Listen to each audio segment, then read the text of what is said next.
કેમ બાળકો? ચેનલમાં સ્વાગત તમારું. વર્તુળના 3 વિડીયો જોયા, આજે ચોથો વિડીયો. 3 વિડીયોમાં આપણે સ્પર્શકો વિશે વાત કરી, સ્વાધ્યાય 10.1 જોયો. આજે વર્તુળ આપણે એટલું જોયું કે વર્તુળની ઉપર બિંદુ હોય તો એક સ્પર્શક દોરી શકાય. વર્તુળની બહારના બિંદુમાંથી 2 સ્પર્શકો દોરી શકાય.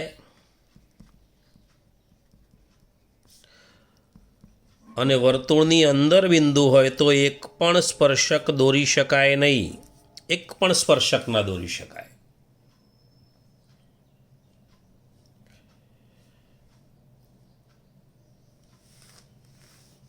સમકેન્દ્રીય વર્તુળોની પણ વાત જોઈ અને એના દાખલા પણ ગણ્યા. હવે 2 વર્તુળો લઈએ. જુઓ, એક વર્તુળ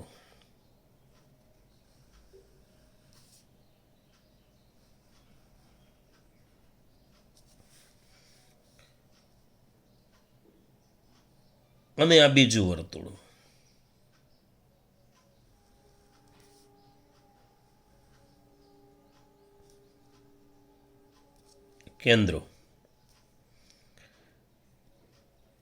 કેન્દ્રો છે એ અને બી. આ 2 વર્તુળના સામાન્ય સ્પર્શક કેટલા? સામાન્ય સ્પર્શક, સામાન્ય એટલે બંનેમાંથી પસાર થતો હોય, બંનેનો સ્પર્શક હોય એવી રેખા. બંનેનો સ્પર્શક હોય એવી રેખા. ચલો, બંનેનો સ્પર્શક હોય એવી રેખા એટલે આ જુઓ, આ રેખા છે ને બંનેનો સ્પર્શક છે. આનો પણ સ્પર્શક છે ને આનો પણ સ્પર્શક છે. એ કેન્દ્રવાળા વર્તુળ અને બી કેન્દ્રવાળા વર્તુળ બંનેનો સ્પર્શક છે. આ આમ દોરી શકાય.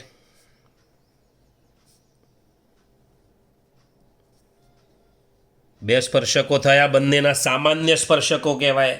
સામાન્ય સ્પર્શકો કહેવાય. એટલે આજે આપણે ચર્ચા કરીએ છીએ સામાન્ય સ્પર્શકની.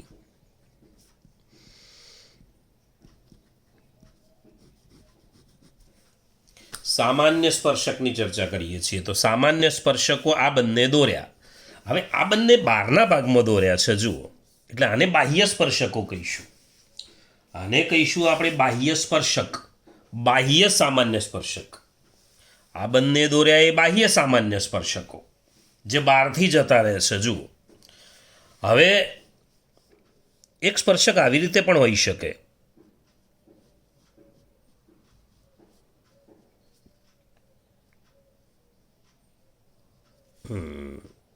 અંદરથી જાય છે, બંનેની વચ્ચેથી આંતરિક સામાન્ય સ્પર્શક થયો. આ તો એવો આંતરિક સામાન્ય સ્પર્શક અહીંયા પણ દોરી શકાશે. આંતરિક સામાન્ય સ્પર્શક.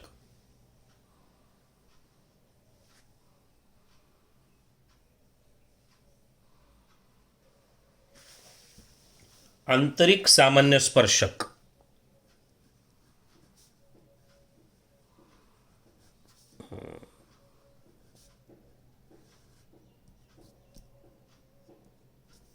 કેટલા સ્પર્શકો થયા? સામાન્ય સ્પર્શક કેટલા? તો 4. સામાન્ય સ્પર્શક 4 છે. જુઓ, 4 સામાન્ય સ્પર્શકો. હવે બીજી એક વાત, આ એ કેન્દ્રવાળા વર્તુળની ત્રિજ્યા R1 હોય, એ કેન્દ્રવાળા વર્તુળની ત્રિજ્યા R1 હોય અને બી કેન્દ્રવાળા વર્તુળની ત્રિજ્યા R2 હોય. એ કેન્દ્રવાળા વર્તુળની ત્રિજ્યા R1 હોય અને બી કેન્દ્રવાળા વર્તુળની ત્રિજ્યા R2 હોય. માની લો કે આ ભાગ R1 છે અને આ ભાગ R2 છે. આની ત્રિજ્યા R1 છે, આની ત્રિજ્યા R2 છે. પહેલાં તો 2 વર્તુળો અલગ અલગ આપેલા હોય તો સામાન્ય સ્પર્શકો 4 દોરી શકાય. હવે આની ત્રિજ્યા R1 હોય અને આની ત્રિજ્યા R2 હોય તો એ અને બી વચ્ચેનું અંતર એટલે એ બી. એ અને બી વચ્ચેનું અંતર એટલે એ બી. ઘણી વખત બે કેન્દ્ર વચ્ચેના અંતરને ડી પણ કહેવામાં આવે, સ્મોલ ડી. તો સ્મોલ ડી પણ લખેલો હોય એવું પણ હોઈ શકે. તો આપણે એ બી લખીએ છીએ બંને વચ્ચેનું અંતર. તો આ એ બી અંતર કેવું હોય? તો બંનેના સરવાળા કરતાં મોટું. જોઈ લો, બંનેનો સરવાળો તો આટલો ને આટલો સરવાળો, આ ભાગ વધારાનો છે, તો બંને વચ્ચેનું અંતર બંનેના સરવાળા કરતાં મોટું હોય. ધ્યાન રાખજો બરાબર. ઓબ્જેક્ટિવ માટે આ બધું ધ્યાન રાખવાનું છે. ચલો, વર્તુળોને થોડા નજીક લાવી દઈએ. નજીક લાવી દઈએ એટલે વર્તુળો એકબીજાને સ્પર્શતા હોય એવું કરી દઈએ. ચાલો,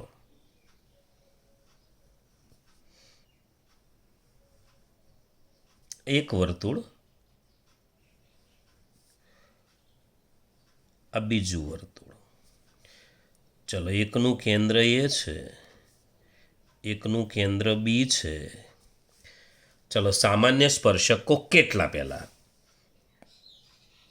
એકા,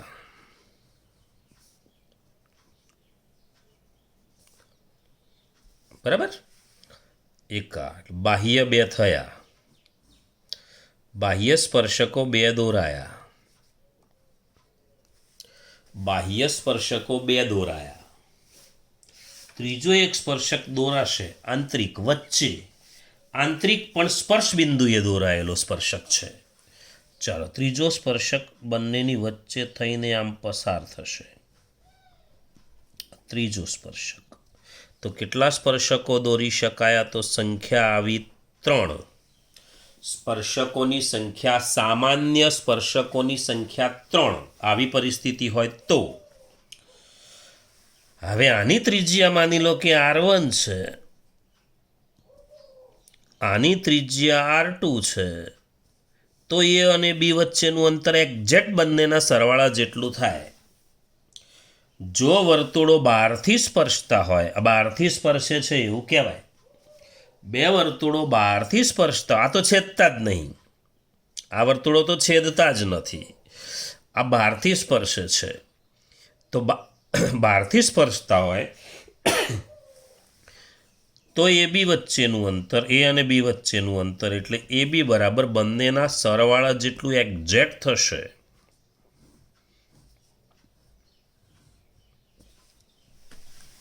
આ છેદતા નથી, આ બહારથી સ્પર્શે છે, બહારથી એક બિંદુમાં છેદે છે એમ કહી શકાય. ચલો, ત્રીજી વાત કરીએ. ત્રીજી વાત લઈએ. વર્તુળ.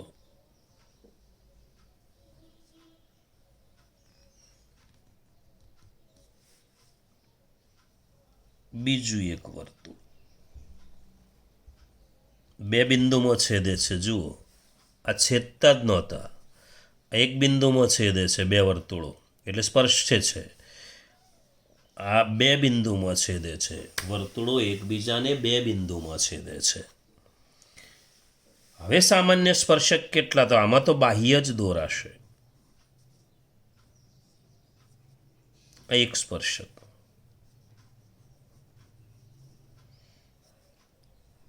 આ બીજો સ્પર્શક, આનું કેન્દ્ર એ, આનું કેન્દ્ર બી. એકની ત્રિજ્યા R1, બીજાની ત્રિજ્યા R2. કેટલા સ્પર્શકો દોરાયા? તો 2. જુઓ, અલગ અલગ હતા એટલે 4 સ્પર્શકો. આ પરિસ્થિતિ આવી, નજીક આવ્યા 3 સ્પર્શકો, હજુ નજીક આવ્યા 2 સ્પર્શકો. એનો અર્થ કે સ્પર્શકની સંખ્યા ઘટતી જાય છે. સામાન્ય સ્પર્શકોની સંખ્યા ઘટતી જાય છે. ચલો, બંને વચ્ચેનું અંતર AB, બંને વચ્ચેનું અંતર AB એ કેવું હોય? તો બંનેના સરવાળા કરતાં નાનું અને બંનેની બાદબાકી કરતાં મોટું. R1 અને R2 ની. જુઓ, AB કેવો હોય? તો બંનેનો સરવાળો હોય એના કરતાં નાનું. આ સરવાળા કરતાં મોટું હતું, બંને વચ્ચેનું. દૂર દૂર હતા એટલે નજીક છે. બંનેના સરવાળા R1 આની ત્રિજ્યા, R2 આની ત્રિજ્યા, બંનેના સરવાળા કરતાં નાનું. અને બંનેની બાદબાકી કરતાં મોટું. બંનેની બાદબાકી એટલે R1 માઇનસ R2. જોજો હો બરાબર, R1 મોટો હોય એટલે R1 માઇનસ R2 અને R2 મોટો હોય તો R2 માઇનસ. ટૂંકમાં મોટામાંથી નાનું બાદ કરવું પડે એટલે હું માનાંક કરી દઉં છું. આનો અર્થ એવો થાય કે મોટામાંથી નાનું બાદ કરવાનું. જે R1 કે R2 જે મોટો હોય એમાંથી નાનું બાદ કરવાનું. ટૂંકમાં બાદબાકી કરતાં મોટું, સરવાળા કરતાં નાનું. અંતર કેવું હોય, કેન્દ્રો વચ્ચેનું અંતર કેવું હોય એની આપણે ચર્ચા કરી રહ્યા છીએ. ચાલો આગળ જોઈએ. હજુ થોડા નજીક આવીએ. નજીક આવીએ એટલે પરિસ્થિતિ આવી થશે. જુઓ,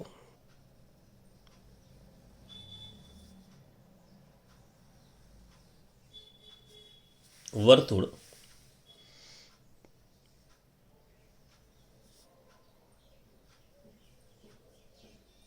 બીજું વર્તુળ. ચાલો જુઓ, અંદરથી સ્પર્શે છે, આ બહારથી સ્પર્શે છે, આ અંદરથી સ્પર્શે છે. અંદરથી સ્પર્શતા હોય તો આનું કેન્દ્ર બી લઈશું, નાનાનું. મોટાનું કેન્દ્ર માની લો કે આટલી, જેટલી પણ થાય એટલે અહીંયા થાય, અહીંયા થાય, જ્યાં થાય અહીં થયું. ચાલો તો એ કહીશું એને. આ મોટાનું કેન્દ્ર છે.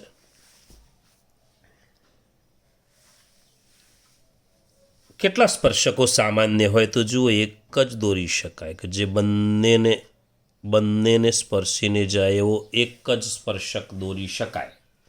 તો એક જ સ્પર્શક દોરી શકાય. હજુ એક ઓછો થયો. જુઓ, 4, 3, 2, 1. બધી પરિસ્થિતિ તમારે ધ્યાનમાં રાખવાની છે. હવે બંને વચ્ચેનું અંતર કેટલું? તો એક્ઝેક્ટ બાદબાકી જેટલું. જે મોટું હોય એમાંથી નાનું બાદ કરવાનું. મોટામાંથી નાનું બાદ કરવાનું એટલે માનાંક કરી દઉં છું. ખબર જ હોય કે આ મોટું છે તો માનાંક કરવાની જરૂર નથી. આપણને દેખાય જ છે કે એની ત્રિજ્યા R1 છે, બીની ત્રિજ્યા R2 છે, એ મોટો છે, R1 મોટો છે એટલે R1 માઇનસ R2 લખી શકાય. પણ જનરલ લખવું હોય તો માનાંકમાં R1 માઇનસ R2. કોઈ વખત R2 મોટો હોય તો એમાંથી બાદબાકી થઈ જાય. ચાલો એના પછી વર્તુળ.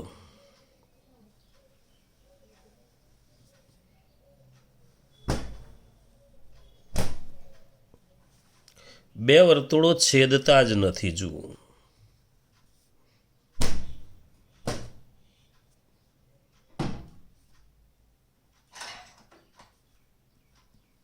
બી.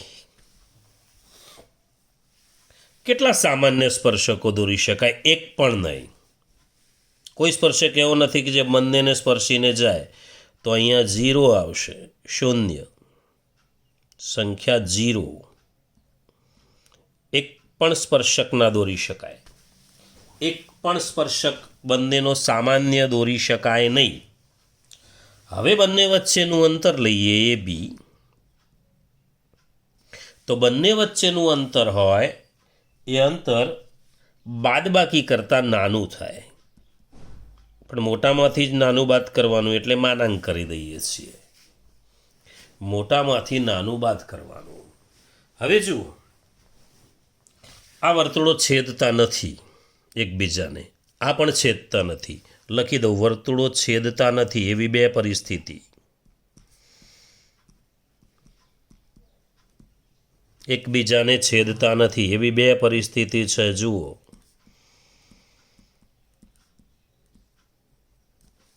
એવી બે પરિસ્થિતિ, પહેલી અને છેલ્લી. ચલો બીજી અને ચોથી કેવી પરિસ્થિતિ છે? સ્પર્શે છે. જુઓ, વર્તુળો સ્પર્શે છે.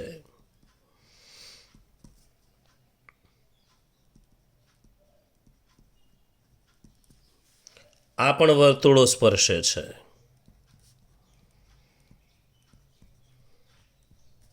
પણ આ વર્તુળો છે ને બહારથી સ્પર્શે છે. બહારથી સ્પર્શતા હોય તો આ દાખલો યાદ રાખવાનો, હેતુલક્ષીમાં પૂછાય. એકની ત્રિજ્યા 5 હોય, બીજાની ત્રિજ્યા 4 હોય તો 9 થાય બંને વચ્ચેનું અંતર, એવું પૂછાય બહારથી. અંદરથી સ્પર્શતા હોય તો બાદબાકી કરવાની. એકની 5 હોય, એકની 4 હોય તો 5માંથી 4 જાય તો 1. આ અંદરથી સ્પર્શે છે, અલગથી એટલા માટે લખ્યું છે. આ છે વર્તુળો છેદે છે એકબીજાને બે બિંદુમાં. એકબીજાને બે બિંદુમાં છેદે છે. ચલો, વર્તુળો એકબીજાને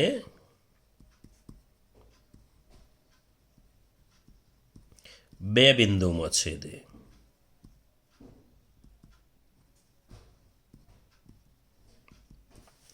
બે બિંદુમાં છેદે છે. વર્તુળો એકબીજાને બે બિંદુમાં છેદે છે. હવે આપણે દાખલો તો આવો ગણેલો.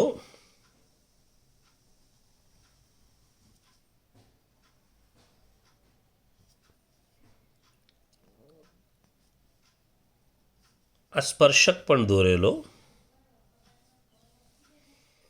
બહારનું બિંદુ પી છે, અહીંયા ટી છે, આ કેન્દ્ર છે. તો સ્પર્શક એટલે આ રેખા, પણ સ્પર્શકની લંબાઈ એટલે કંઈ રેખાની લંબાઈ ન હોય, એટલે પીટી એ સ્પર્શકની લંબાઈ કહેવાય. સ્પર્શકની લંબાઈ એટલે આખી રેખાની લંબાઈ એવું નહીં. એટલે સ્પર્શકની લંબાઈ એટલે તમારે રેખાખંડની લંબાઈ જ સમજવાનું. સ્પર્શકની લંબાઈની વાત કરી રહ્યો છું. સ્પર્શકની લંબાઈ.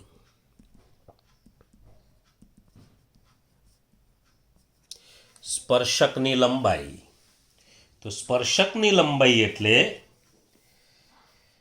વર્તુળની બહારનું બિંદુ પી, વર્તુળની બહારનું બિંદુ પી અને પીમાંથી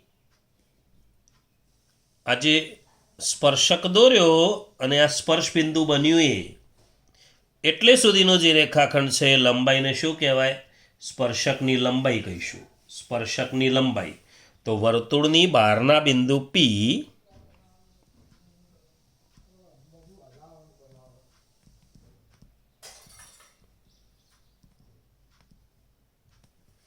અને પીમાંથી દોરેલ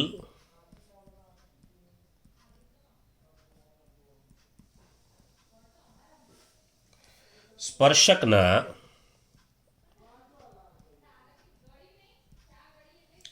વર્તુળ સાથેના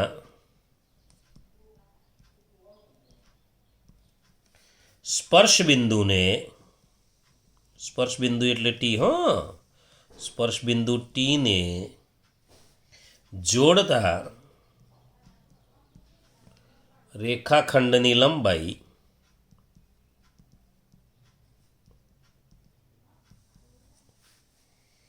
ને પીથી વર્તુળ પરના સ્પર્શકની લંબાઈ કહે છે.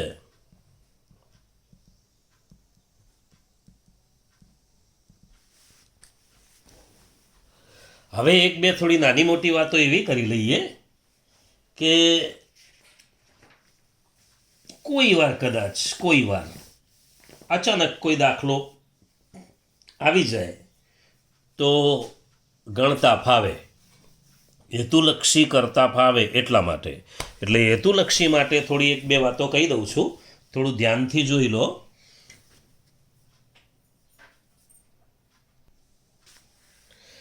ચાલો, વર્તુળ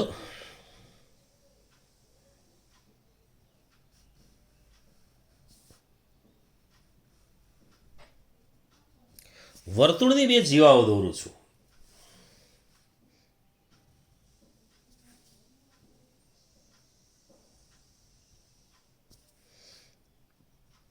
એ બી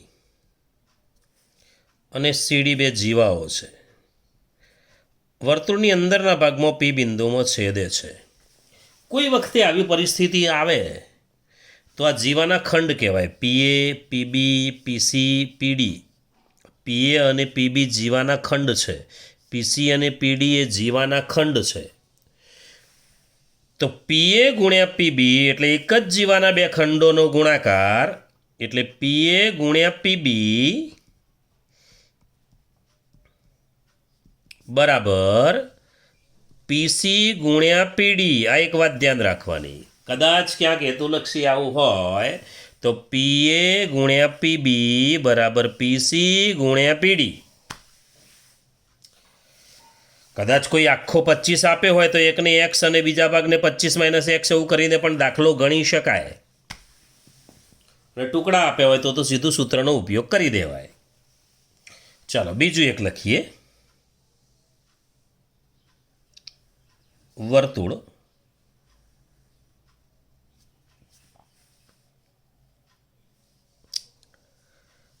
છેદિકા, બીજી એક છેદિકા પી બિંદુમાં છેદે, જુવામાં જીવાઓ પી બિંદુમાં છેદતી હતી અને જીવાને સમાવતી રેખાઓ બહાર પી બિંદુમાં છેદે છે. અહીંયા આપણે એ અને બી લખીએ, અહીંયા સી અને ડી, અહીંયા એ બી સી ડી જીવાઓ હતી, અહીંયા એ બી સી ડી તો જીવાઓ જ છે. સૂત્ર આનું આ જ રહેશે.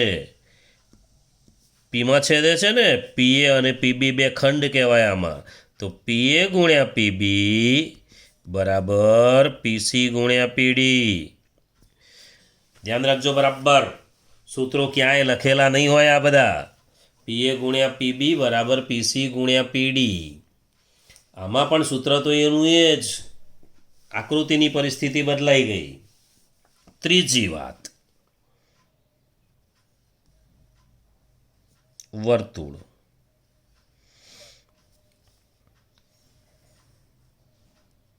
છેદિકા એ અને બી બિંદુમાં છેદે છે. એક છેદિકા અને એક સ્પર્શક પી બિંદુમાં છેદે છે. જુઓ, આ સ્પર્શક છે, આ પીટી સ્પર્શકની લંબાઈ છે. તો આનું સૂત્ર આવું થાય, પીટી સ્ક્વેર બરાબર પીએ ગુણ્યા પીબી. બે વાર હતું ને, અહીં બધા બે વાર છે. જુઓ, પીએ પીબી પીસી પીડી, પીએ પીબી, અહીંયા બે વાર નથી તો પીટી બે વાર લઈ લીધો એટલે વર્ગ થઈ ગયો. પીટી વર્ગ બરાબર પીએ ગુણ્યા પીબી.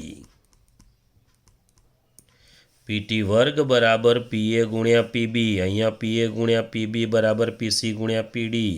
પીએ ગુણ્યા પીબી બરાબર પીસી ગુણ્યા પીડી. પીટી વર્ગ બરાબર પીએ ગુણ્યા પીબી. હવે ત્રિકોણની અંદર સમાયેલું અને ત્રણેય બાજુને સ્પર્શતું વર્તુળ એટલે ત્રિકોણનું અંતઃવૃત્ત.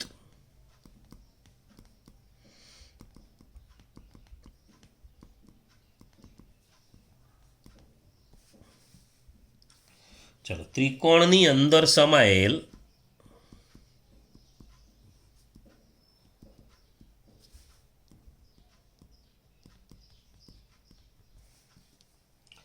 અને ત્રિકોણની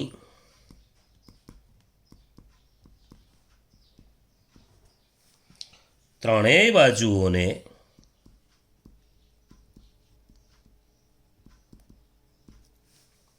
સ્પર્શતા વર્તુળને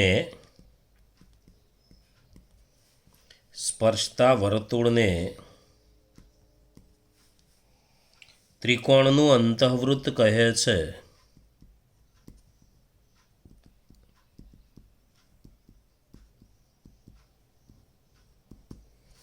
ત્રિકોણનું અંતઃવૃત્ત કહે છે. એટલે આવું હોય આ વર્તુળ. અહીંયા દોરીએ, જુઓ, આ વર્તુળ.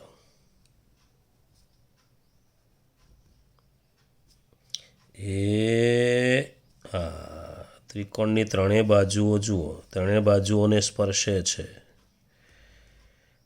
આ અંતઃવૃત્ત કહેવાય. આ ત્રિકોણનું અંતઃવૃત્ત છે. ત્રિકોણનું અંતઃવૃત્ત કહેવાય આને. બીજો એક શબ્દ છે પરિવૃત્ત. એટલે આ ત્રિકોણની જે ત્રિજ્યા છે એને અંતઃ ત્રિજ્યા કહેવાય. અંતઃવૃત્ત છે ને, તો આની ત્રિજ્યાને આપણે અંતઃ ત્રિજ્યા કહીશું.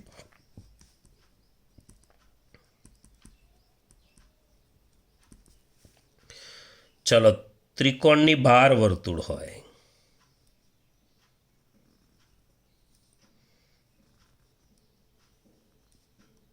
જોઈ લો.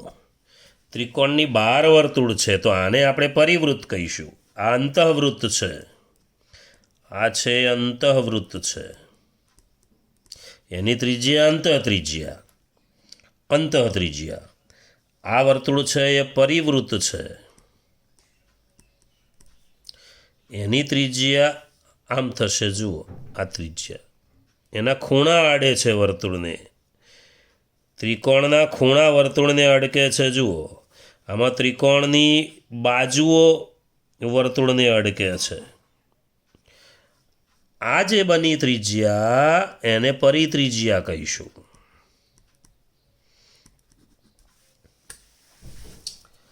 હવે એક વાત યાદ રાખી લઈએ કે ત્રિકોણ એબીસીમાં ખૂણો બી કાટખૂણો હોય.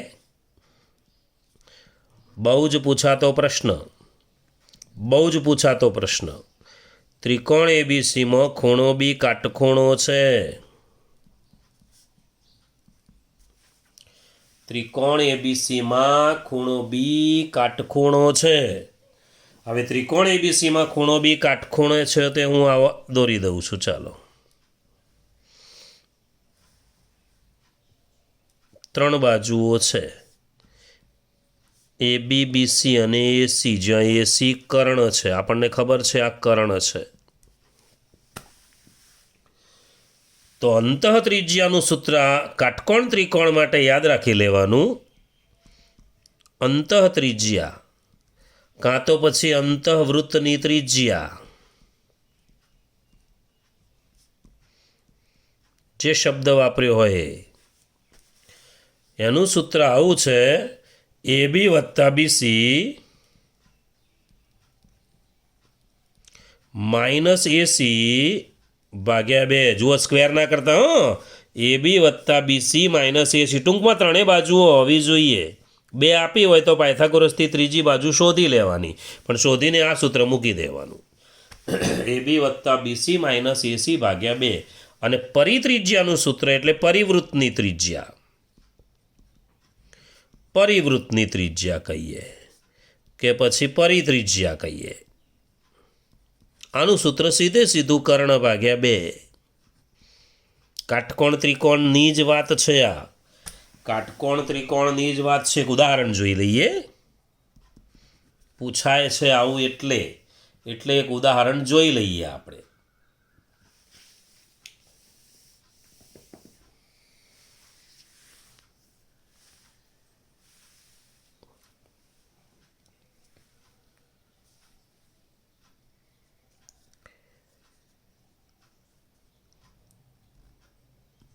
ત્રિકોણ PQRમાં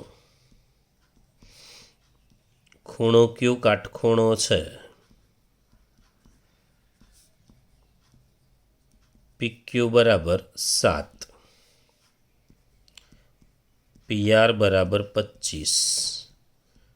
તો અંતઃત્રિજ્યા અને પરિત્રિજ્યા શોધો.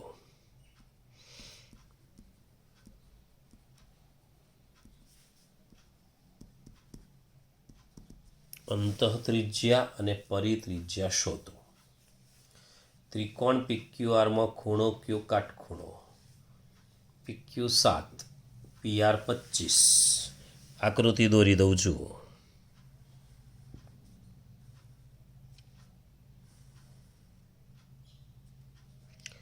ત્રિકોણ PQR, ખૂણો Q કાટખૂણો છે. PQ 7 છે, PR 25 છે. પહેલાં તો આ બાજુ લાવવી પડશે.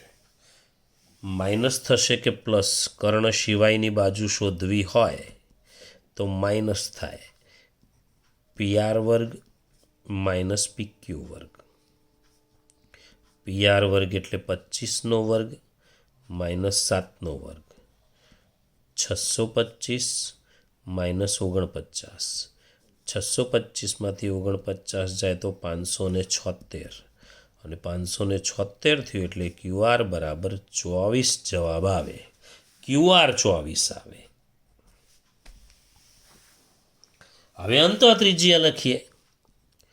અંતઃત્રિજ્યાનું સૂત્ર હાલ જોઈ લીધું કે અંતઃત્રિજ્યા બરાબર આ બેનો સરવાળો, એમાંથી કર્ણ બાદ કરીએ તો PQ વત્તા QR માઇનસ PR ભાગ્યા 2. કેટલું થાય? જુઓ, PQ 7, QR 24, PR 25 ભાગ્યા 2. 24 ને 7 31, 24 ને 7 31, 31માંથી 25 કાઢીએ તો 6, તો 6 ભાગ્યા 2 એટલે 3 જવાબ આવશે. અંતઃ ત્રિજ્યા 3 થઈ. ચલો ફરી ત્રિજ્યા માગે તો સીધું કર્ણ ભાગ્યા 2 એટલે 25 ભાગ્યા 2 એટલે 12.5. આ બે વાત તમારે થોડી ધ્યાન રાખવાની થાય. હવે આપણે સ્વાધ્યાય જોઈ લઈએ. સ્વાધ્યાય 10.1ના દાખલા આપણે ગણી ચૂક્યા હતા. હવે સ્વાધ્યાય 10.2 સ્વાધ્યાય 10.2 જોઈ લઈએ. 2021ની પરીક્ષામાં જેટલા દાખલા આવવાના છે એટલા જ આપણે ગણી રહ્યા છીએ. સ્વાધ્યાય 10.2 સ્વાધ્યાય 10.2 અને સ્વાધ્યાય 10.2ની ચર્ચા આપણે આગળના વિડીયોમાં કરીશું. ફરી મળીશું. બાય.